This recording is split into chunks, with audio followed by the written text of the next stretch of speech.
let it go この決意 Unbreakable 愛する世界に不正なアクセス許さないぜターゲットロックオン今すぐ出動 It's moving time 飛び込め危機の最前線シャットダウン完了特命戦隊ゴーバスターズ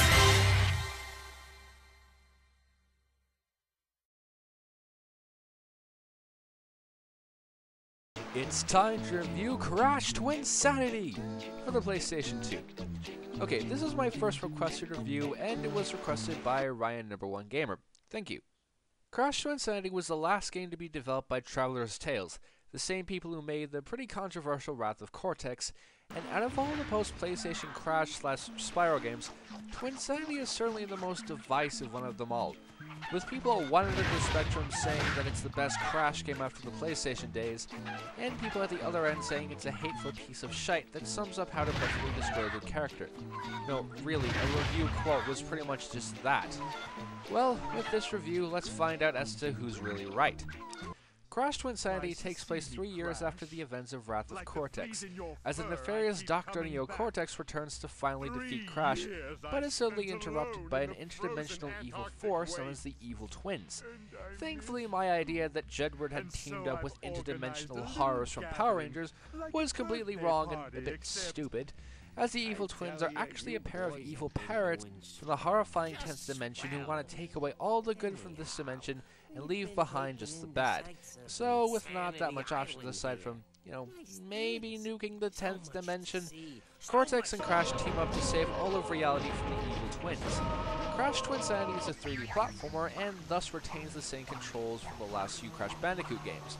The X button jumps and still has the double jump from the end of Warped, the square button spins and the circle button slides and body slams while in the air.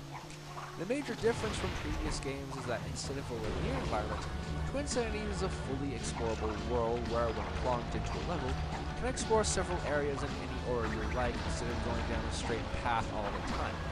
And because of this, certain items from previous entries act differently this time around. For example, the gems don't need to be collected to enjoy the proper ending of the game, but are simply incentives to explore and complete puzzles, and when collected can unlock extras such as concept art and bonus cutscenes. The levels are far less linear this time around, with loads of secret areas to explore, but that doesn't mean it's free-roaming in the style of Grand Theft Auto. It's free-roaming in the way where you can explore large areas and return to previous ones, but there's still some kind of linear path. But new gameplay doesn't end there, as now you can play as Dr. Cortex, who has rubbish jumping and a ray gun that can either simply just shoot one shot at a time or can do multiple charge shots. But the main new gimmick is the ability to drag Cortex around with Crash and smash him onto crates, get a longer spinning attack range, and throw the Jolly Doctor over chasms to activate switches. As well as that, you can also control Cortex's niece, daughter, bucktooth, cyborg lady thingy, Nina, who plays like a hybrid of Crash and a bionic commando. You can jump, spin, use stretching hands to punch enemies from far away, and can latch onto and swing from certain metallic objects. Now, one thing that annoyed me quite a bit is that the non-CGI cutscenes are unskippable, and is made even worse by the fact that these usually happen just before a difficult part of the game, usually a boss.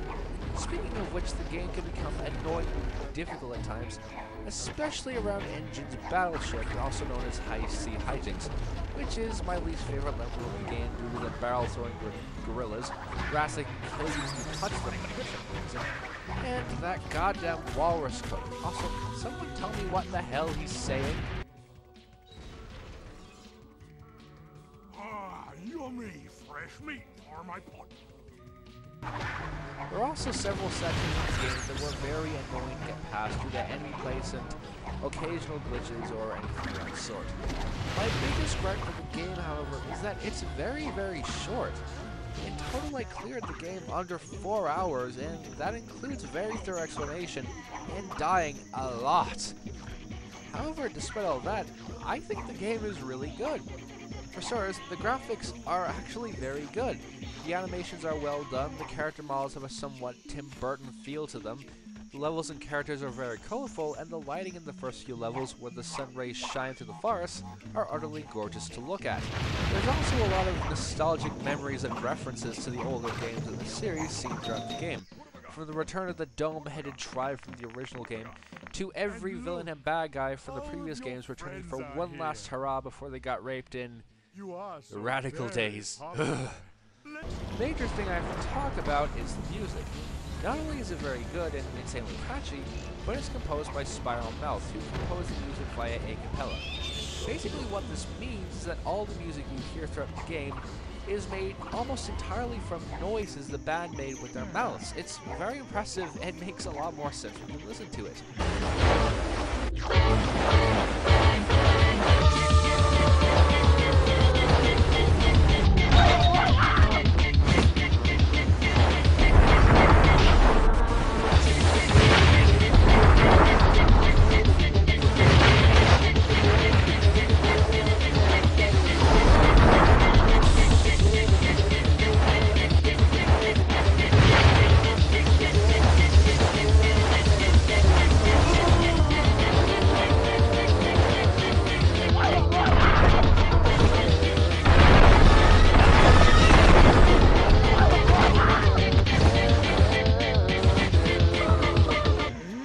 Like with basically any 3D Traveler Tales game, it's very rewarding to explore and find those gems, and the platforming is actually very good.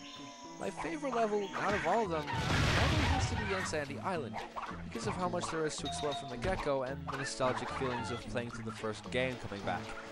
Now, even though I said this game becomes annoyingly difficult, well, it's also satisfyingly challenging a lot of the time. And personally, it's really great to finally beat that annoying Dingodile boss after playing through the game at least 3 times. Crash Twinsanity is a great game with awesome music, satisfying challenge, rewarding exploration, loads of nostalgic throwbacks for the older fans, great graphics, and brilliant platforming. However, it's really messed up by some very annoying sections, unskippable in-game cutscenes, and a very short length. Overall, Crash Twinsanity gets a rating of very good. A great game, but is let down by a few noticeable problems, and it also gets an all formats recommendation, meaning unless it's really buggy, for the love of all sanity, please get this game on any format.